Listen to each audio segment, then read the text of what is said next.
Baltais sniegs no ērtiem divāniem un siltām čībām Baložos šodien bija izvilinājis daudzus iedzīvotājus. Slēpes pie kājām lika nevien bērni, bet arī pieaugušie. Man godīgi jāatzīstās, šogad es pirmo reizi esmu slēpēm šajā ziemā, bet, cits ziemas ir arī biežāk gadījies. Cik tad slēposiet kilometrus?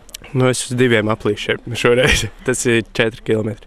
Lai gan visu vēroja tiesnešu modrās acis un viss tika pierakstīts un nofiksēts, tas netraucēja vismaz pāris kilometrus noslēpot arī tiem, kur to nebija darījuši pat vairākus gadu desmitus. Slīd labi un apmierināti bija gan tie, kuri aizslēpoja droši un pārliecinoši, gan tie, kuriem krītieni un klupieni gadījās teīgi uz soļi. Taču, ja slēpošana nešķita aizraujoši, ziemas prieks varēja baudīt arī piedaloties ragaviņu vilkšanas sacensībās. Tikai, lai nedabūtu sodāpļus, pasažierim bija mērķī jāiemet vismaz 2 bumbiņas.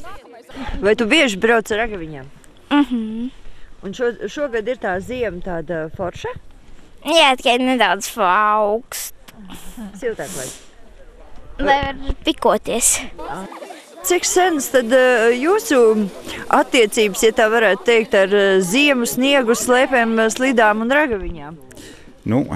Tik maz, cik iespējams. Es vienmēr sapņoju par tropiskām pludmalēm un jūrām, bet, tā kāds laiks apstākļi ir, tādi viņi ir. Un kas tad jūs šodien izvilināja ārā tajā augstumā? Mana meitiņa, Marija. Ziemas sacensības Baložos pirmo reizi notika 2002. gadā, un to aizsācēja ir sporta iniciatīvu centra vadītāja, kuras vēlme bija vismaz reizi gadā izvilināt no istabas visu ģimeni kopā. 9 gadu laikā mēs esam sarūpējuši inventāru, mums ir sniega motocikls, mums ir slēpošanas trašu veidotāji gan slidsolim, gan klasiskajam solim.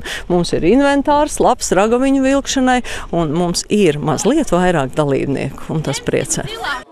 Tā kā Baloži tagad ir Ķekavas novadā, tad šogad sacensības tiks rīkots vairākos posmos, un jau drīzumā ziema 2010 notiks arī Ķekavā un Daugmalē.